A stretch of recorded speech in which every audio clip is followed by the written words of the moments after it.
Hey, welcome to Physical Embodiment Studio. I'm Courtney Sproul, a certified personal trainer, and today I'm going to talk to you about a bent over low row, what it is, how to do it, and certain tips and tricks I like to do to effectively hit the right muscle groups.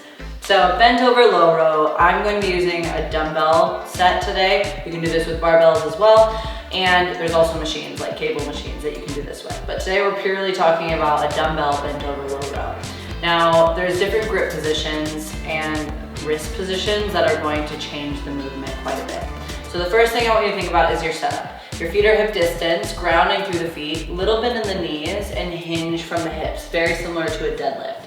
The idea is to get your body pretty much parallel to the floor so you can really target your mid-back. The more upright you are, the higher up your back it'll target. The more you hinge forward, the lower down your back you'll target.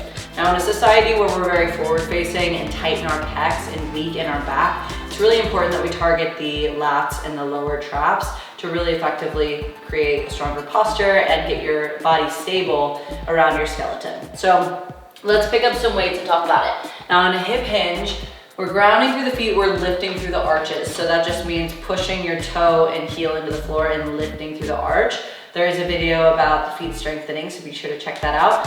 Bringing your feet hip distance, active through the inner thighs, knees are drawing in line with your second toe. Hinge from your hips, make sure your spine is long. So you really want to stick your tailbone out and back so you're not curving through the lumbar spine. Okay, so stick your butt out, keep your core locked, and keep your shoulders down your back. Now, a lot of people will lift the elbows up in a low row, but I actually want you to pull your elbows down and back towards your hips as you bring the weights up and in towards your rib cage. That means opening through your chest, engaging through the mid-back, and feeling the lats and shoulder blades pull down your back.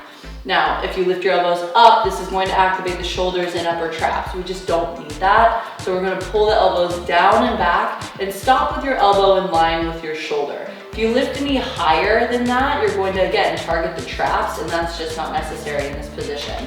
Okay, so we're going to extend the arms straight and away from your legs a little bit so they're in line with your chest. Pull the elbows down your back towards your hips, squeezing in between the shoulder blades, stopping with your elbows in line with your shoulders. Lowering back down with control without letting your shoulders shift forward.